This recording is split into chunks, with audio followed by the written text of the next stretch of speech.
under fading skies.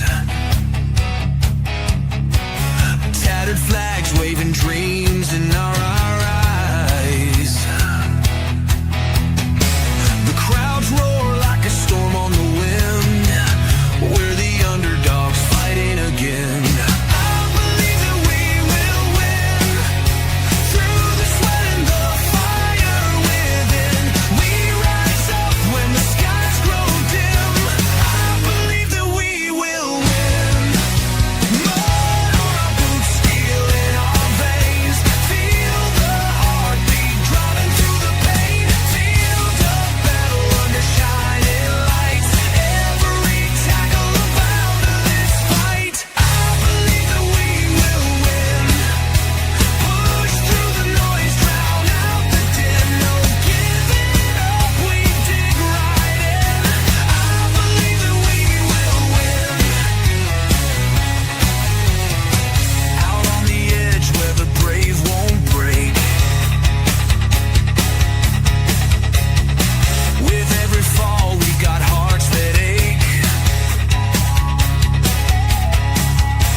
Hey, what's going on, guys? Good evening, and welcome to the biggest little soccer podcast on YouTube. It is Stateside Footy. I hope you guys had yourself a fantastic Thanksgiving. I know for a fact I did. It's always good to celebrate these type of holidays with the family and friends because at the end of the day, that is what it's all about. Before I get into it, I want to remind you guys, make sure you hit the like and subscribe buttons and also the notification bell so you do not miss out on any upcoming Stateside Footy content, including tomorrow, as there is a live stream triple header capped off with the MLS doubleheader, the conference final doubleheader. And that is absolutely going to be absolutely bananas. It's not anything that I've ever tried, but we're going to see if we can pull it off. And of course, I want to welcome in Star Wars Satan 5588, who believes that we will win. I certainly definitely agree with that one. All right, so 2025 for the U.S. men's national team was it was an interesting year. It's a year that I can't necessarily recollect having. At one point, I think we had lost 5 in a row. There was a lot of doubt with the national team. The fan base was kind of split down the middle. There was even talk at one point that U.S. fans actually didn't want Mauricio Pochettino around, which was kind of ludicrous, considering that he only had taken charge really in October of 2024. If you guys remember, Mike Ibarras actually took control of the September window. Pochettino came in a situation where when you look at what essentially what it was I think it was a set of friendlies against Panama and Mexico, in which we kind of had a mix of the first team. We beat Panama, lose to Mexico in Mexico, and then it's the Nations League. The home and home, I guess, between Jamaica, and then of course now we enter the new year. And so from that standpoint, when you're looking at 2025, if you take a step back and you look at it for what it was, Mauricio Pochettino had 2 windows in 2024 to really, I guess you can say, insert his philosophy on how to play football. Didn't necessarily have a ton of time with his players, and so from that point, he actually needed some time when it comes to evaluation, and not just with the holdovers of the first team. It's also kind of going through the depths, and that for the first good half of the 2025 calendar year, and that's exactly what it is. Never at one point was I ever convinced that there was some MLS conspiracy. I never once was convinced that it was anything other than doing his due diligence when it comes to the actual player pool, domestic and then also abroad as well too. And and eventually it was going to swing back. And that's exactly what the 2025 season, I guess you can say, call it a season or the calendar year for the U.S. men's national team was. And so let's go ahead and get into it, because it started with Camp Cupcake, where we saw, obviously Camp Cupcake is a domestic window, a non-sanctioned FIFA window, and from that standpoint, we saw a lot of MLS players coming in. And this is the window where we were introduced to Patrick Agyemang, Jack McGlynn, Max Arfston, Alex Freeman, and the likes, Diego Luna. And of course, from the standpoint of a competition, this is where we actually saw some of the things and the attributes of what Mauricio Pochettino was looking for, which was hustle, which was fight, some of those types of things. And of course, it is also going to be remembered for Diego Luna, essentially coming back onto the pitch with a nose break. But of course, the U.S. men's national team scores 6, only concede 1 in Camp Cupcake, and from that standpoint, it almost feels like it's going to set the tone for something that could be conceived as a good calendar year. But then, we get to the March window, and of course, it is the Nations League semifinals and finals.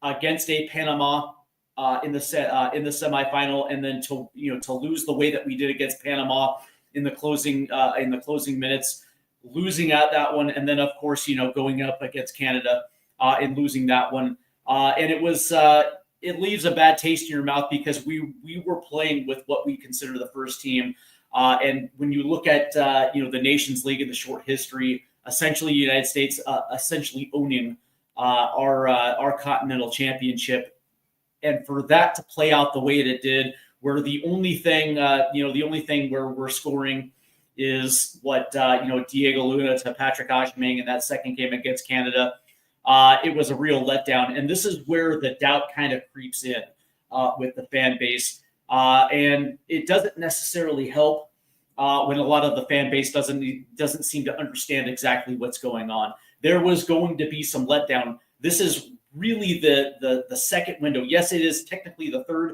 but it's only the second window that Mauricio Pochettino actually had with what we would consider the first team.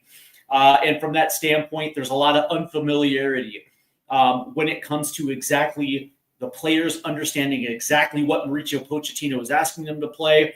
I think there was just, me personally, I always thought this was a lack of communication between coaching staff and players. And from that standpoint, when that happens, you're not necessarily going to see, a tremendous amount of results. And even against familiar competition within CONCACAF, and especially the way CONCACAF plays, you're going to deal with a lot of physicality with inside CONCACAF. It's just the way that this confederation plays, and it's the way this confederation has always played.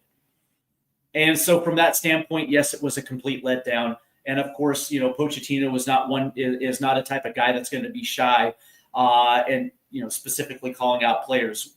And it was a letdown for Christian Pulisic, McKennie, and some of the well-known players. And this is where we start to see certain guys drop off the national team radar. And it wasn't for necessarily for a lack of want. It was when you look at what happens the next go round, because obviously we're coming to the summer months, and when you look at certain players being out of the national team because they're playing in the Club World Cup, or certain players just not wanting to participate, it is what it is. And so essentially what Gold Cup ends up being is a mix of first team and domestic players. And of course, it doesn't get off to a good start at all. As a matter of fact, we have our Gold Cup Gold Cup send-off friendlies against Turkey and Switzerland.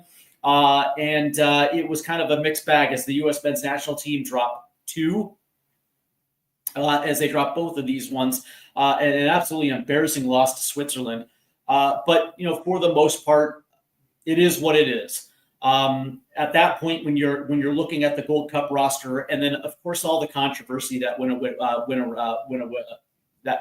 that, specifically a lot of guys turning it down. Yunus Musa turning it down, Josh Sargent's turning down the Gold Cup, Christian Pulisic turning down the Gold Cup.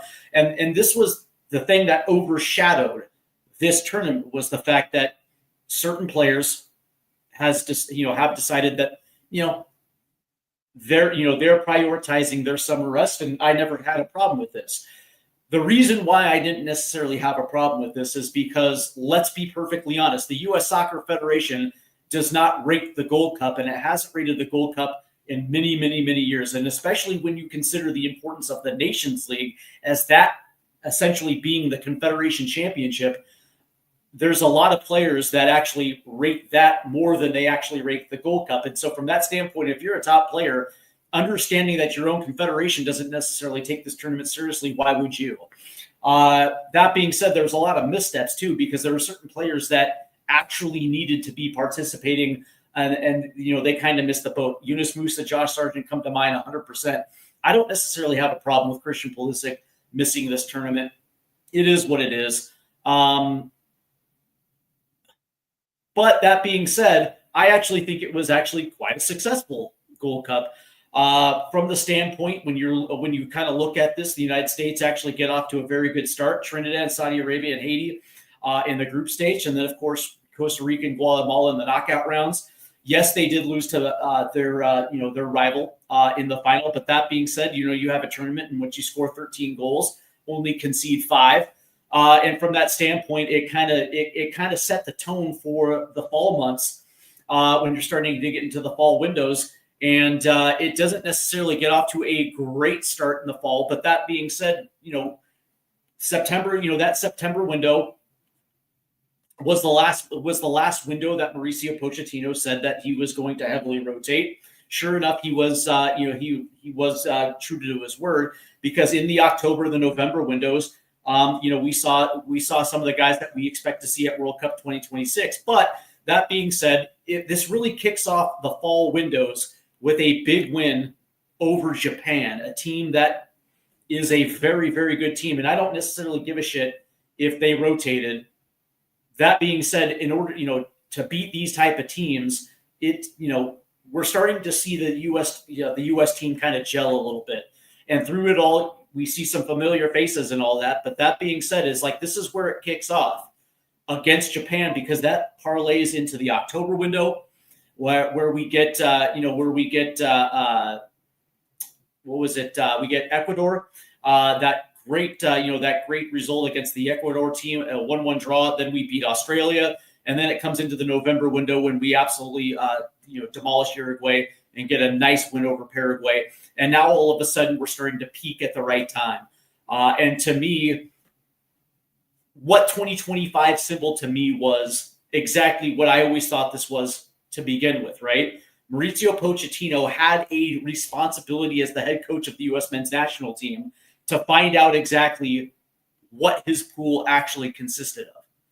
Yes, there are some names that didn't necessarily feature over the course of the calendar year. But that being said, he actually found out exactly who can actually do a job for him in the style in which he wants to play. The other thing that we found out is that this team is far more comfortable playing a certain style of football that actually plays to the strength of the squad.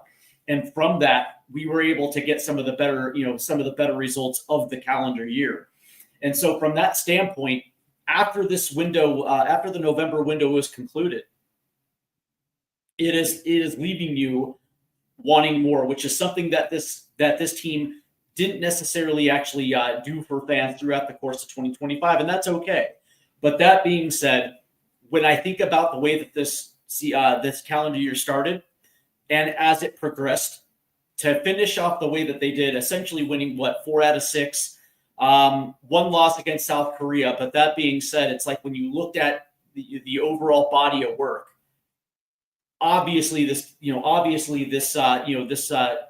this year ended, I think, a lot better than a lot of fans were actually expecting. And as soon as we made that formation switch to essentially playing with 2 high 10s and 2 6s with a back 3, all of a sudden it started. We started seeing better performances from Christian Pulisic. We started seeing better performances from Weston McKennie, we saw him come back into the team. We saw Gio Reyna come back into the team. He has a good performance. Even Brendan Aronson started looking a lot better for the national team. And then, of course, the continuation of Flo Balogun establishing himself as the U.S. #1 up top. And all of a sudden, the spine of the team is starting to look a lot better. And so from that standpoint, I think from the way that I look at this is now all of a sudden we're peaking at the right time. This is exactly when you want the U.S. men's national team to be playing good. Because if this were any other World Cup year, we're finishing off qualifying. And what I mean by that is this is exactly when you want this team to be playing its best football. And sure enough, the U.S. men's national team were able to flip a switch. Me personally, I don't think it was that. I actually think that it was going to take time for Mauricio Pochettino to establish himself as the national team head coach. Because again, this is just the way that I personally feel about it. Under Greg Berhalter, and a little bit of Jurgen Klinsmann as well too. But that being said, it was an older roster under Klinsmann, and not so much injection of youth at that time. But I do believe that there was an attitude with some of those senior players back in that era where there was an expectation that they were probably going to be playing a majority of it. Every single window, you kind of understood if there was an injury situation.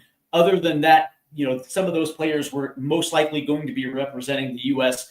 when it came to international windows. But that being said, under Greg Berhalter, and especially when U.S. Soccer made the decision to go youth, and we ended up bringing in a couple awesome dual nationals. I think there came a time where there was a lot of complacency. What I mean by that is, I think the players got comfortable understanding that they were probably going to be the ones that were going to be playing, in the major windows. And I also think that when it came to international windows, especially non-tournament windows, I think they I don't think they necessarily took it as seriously as previous national teams throughout the years, right? And I think there was a level of complacency under Greg Berhalter, and I think that was the environment that was fostered. And so when you get a guy like Mauricio Pochettino, who obviously is not familiar with the U.S. game, but he's also comes in with a lot of expectations of his team, and there's not going to be a lot of fucking around when it comes to international windows. I think there was a little bit of pushback from the players, but ultimately it takes time. It takes a lot of time for that coach to settle in and to reinforce some of his beliefs onto the team. And it was never going to click right away. And again, when he came in October of 2024, he had 2 windows, and that's never going to be enough time. It was never going to be enough time. And especially considering that, it was the October window prior to the Nations League semifinals against Jamaica. He only had Christian Pulisic for one of those before he gets sent home. A couple other guys get sent home in that window as well too. And so from that standpoint, there wasn't a lot of time with some of our top guys. And then of course Camp Cupcake is not a FIFA sanctioned window, so of course these guys aren't going to come in. And then the next time you get them is 3-4 months down the road when it comes to Nations League, and you have 2 training sessions before you get Panama. And so again, it was never going to be enough time. As a matter of fact, you would probably have to argue that the ones that actually did were going to be the domestic-based players, considering that they had the biggest windows, which was Camp Cupcake in January, and of course Gold Cup through the summer. And so from that standpoint, when you actually have players around for a full month, those guys are probably going to hit the ground running versus European-based players, where you only have them for a very, very, very finite amount of time. And of course, when you think about Mauricio Pochettino, he's going to reward certain players for good play. And of course, we saw some of those guys carry over from window to window to window to window. But I always said, from day one that Mauricio Pochettino was tied to the U.S. men's national team. And what that means is he's tied to results. And so if the end result is World Cup 2026, he's not going to go into World Cup 2026, with a roster that's going to be heavily influenced by Major League Soccer. That's not going to play.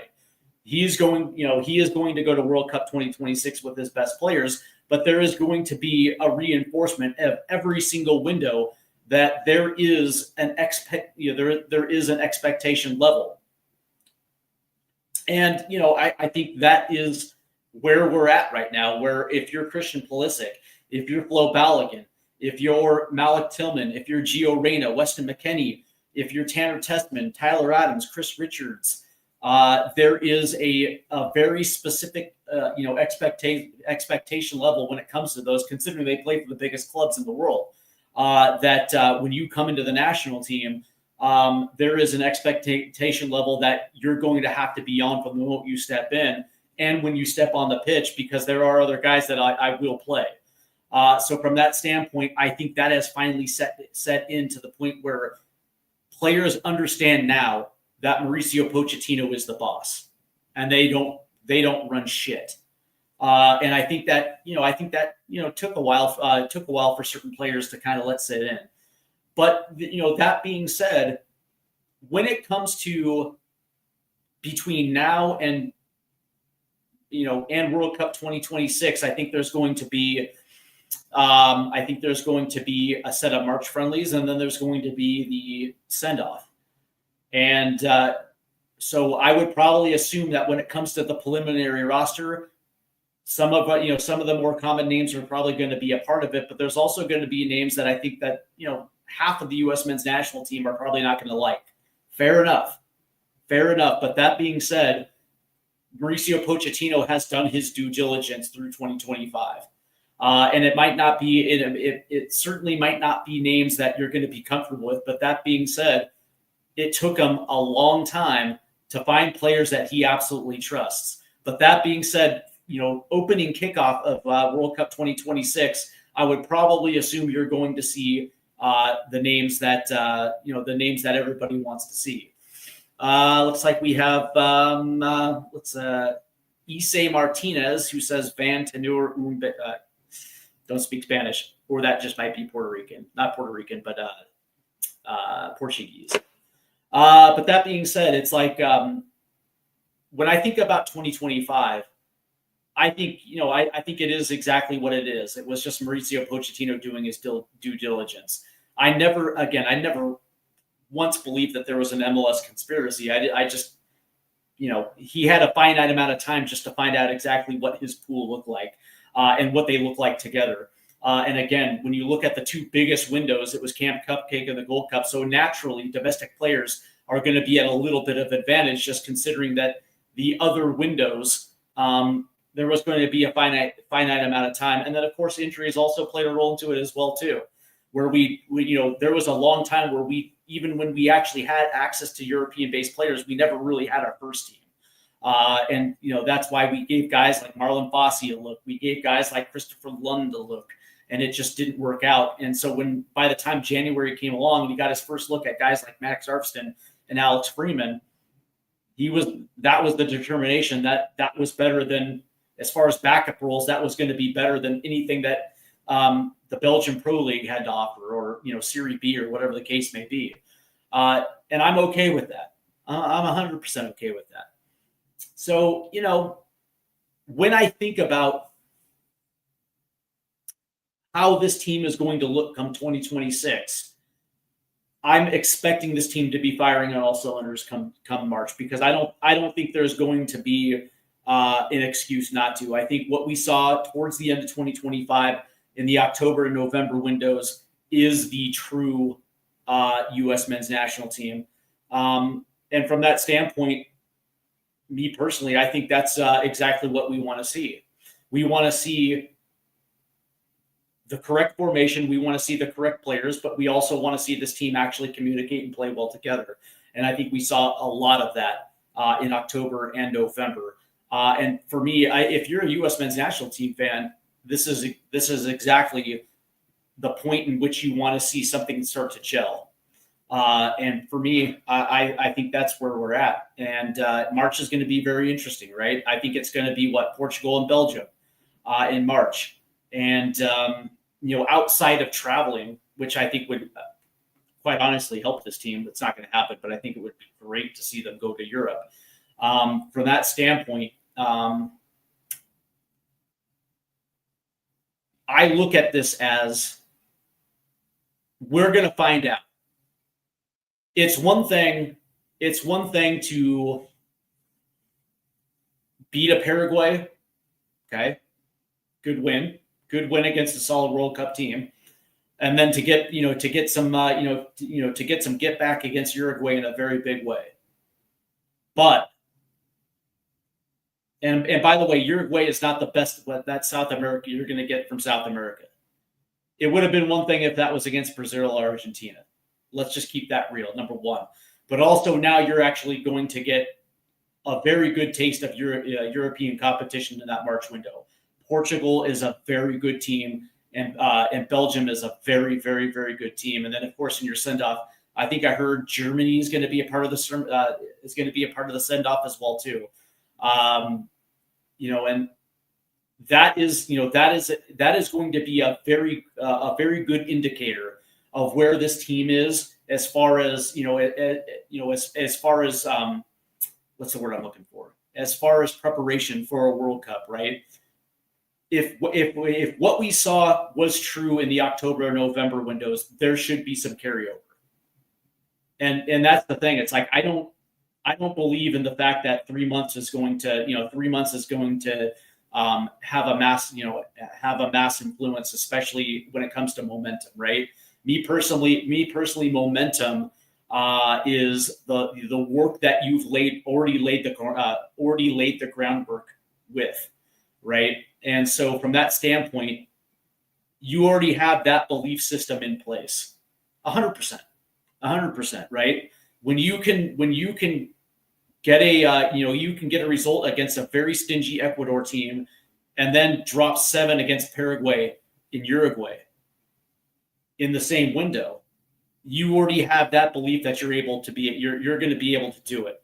And now it's taking that and applying that same energy and that same mindset and that same determination against a team like Portugal, which is still it's a very winnable game for the U.S. You get them on your home soil, and you're expecting to see something close to what a Portugal is going to play in a World Cup, because that's a warm up for them as well too.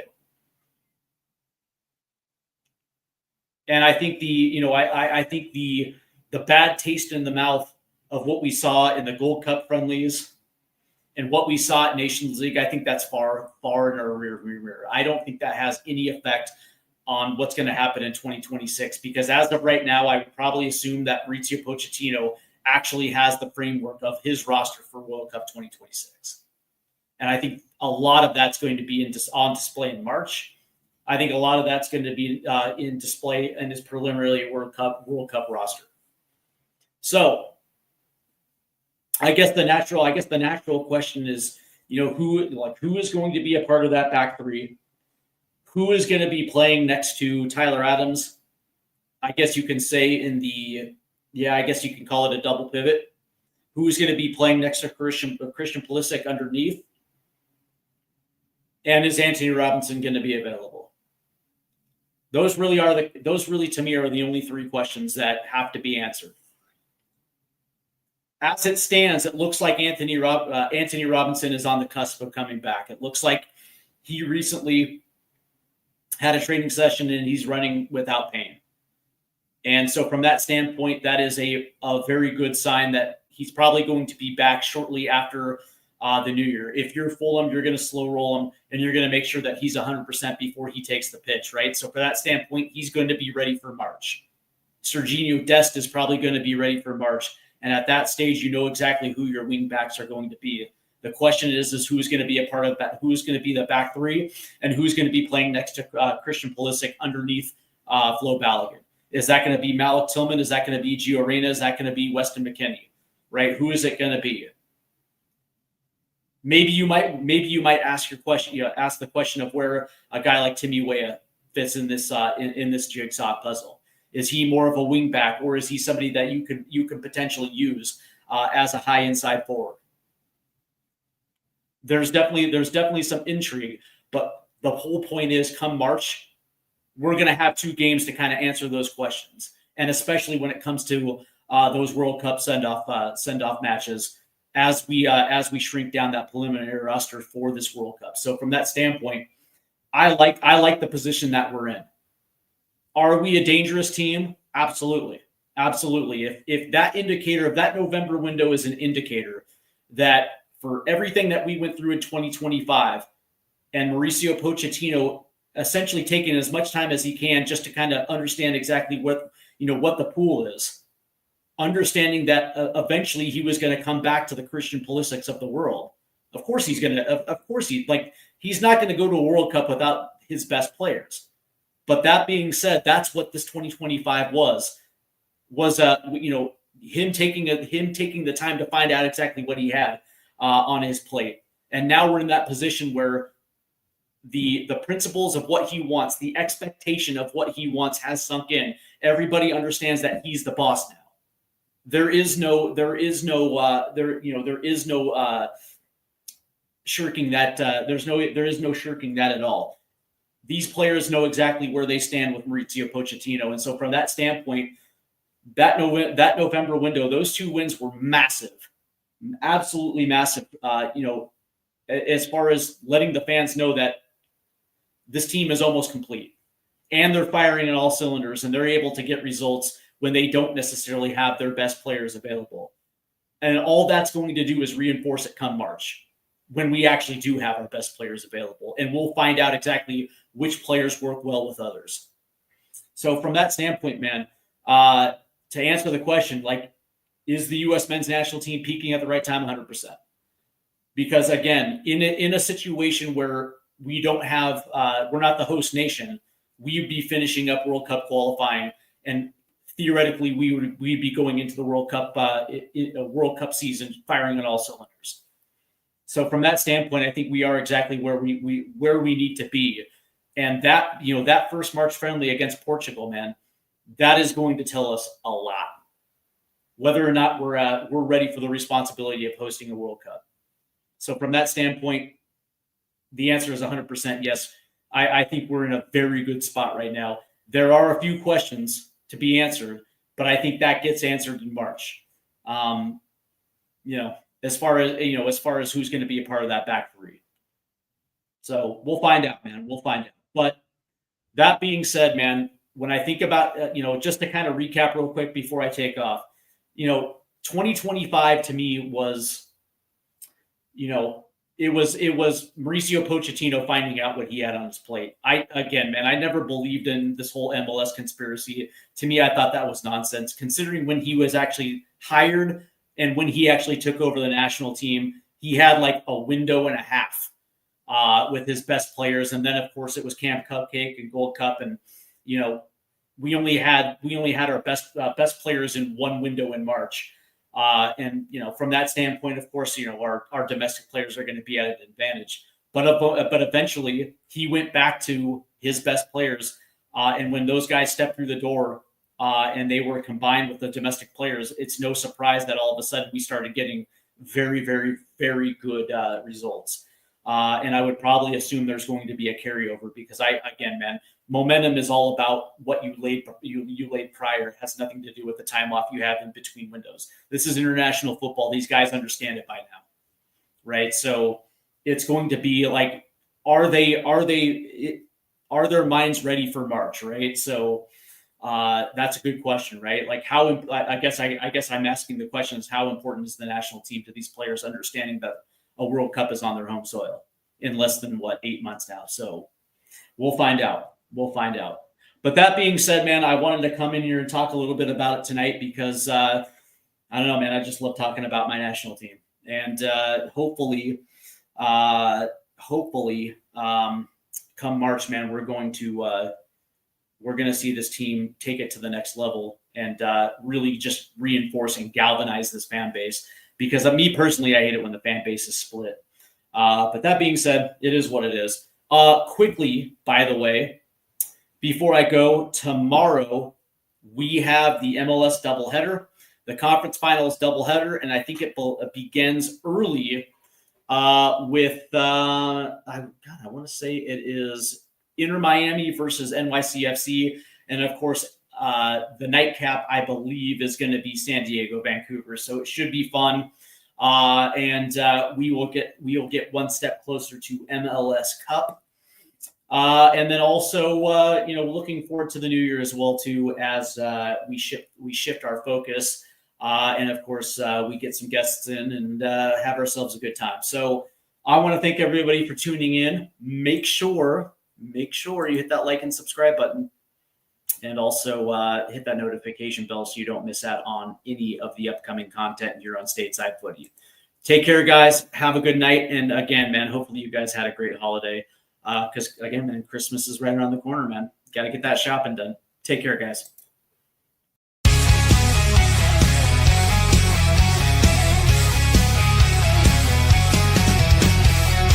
Rusted goalposts under fading skies.